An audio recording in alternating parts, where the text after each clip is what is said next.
For the third straight day, residents of Mwiki in Kasarani County have taken to the streets to protest over the poor state of the roads in the area. The residents, who spent the better part of the day engaging police in running battles, say no government official has toured the area to address their concerns despite the protests. Business owners in the area say they continue to suffer losses as protests have forced them to close their businesses. Similar protests were held in April last year in the same area.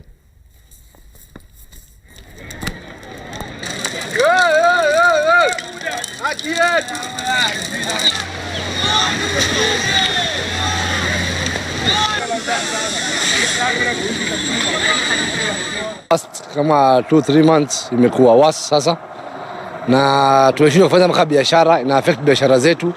Customer wangu ndio hao, unaona ma investor wa matatu gari zao zimelala. We are asking the authority, the ones who are responsible, kindly is better to avail themselves so that we can discuss about this issue, because it's turning to be something that we are not expecting. This is economic sabotage. When you cross the roads for 3 days in Nairobi, you can imagine the amount of money, and the people are not even able to go to work, that is lost in this republic.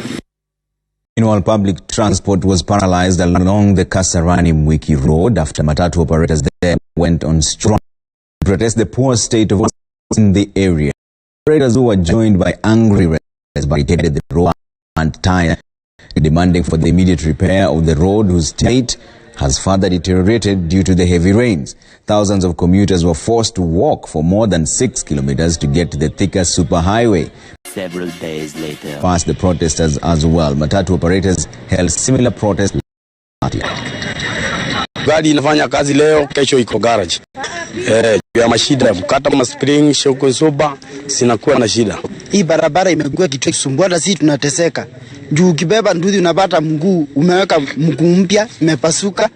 Several days later.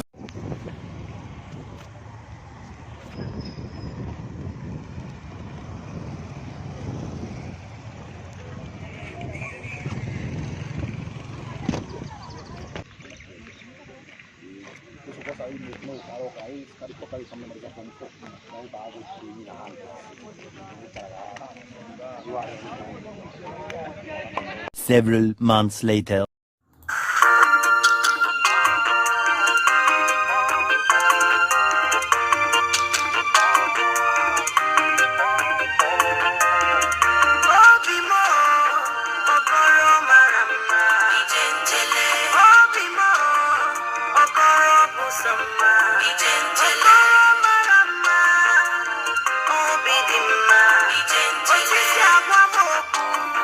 Wanatoa bibuto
Atobi Buto.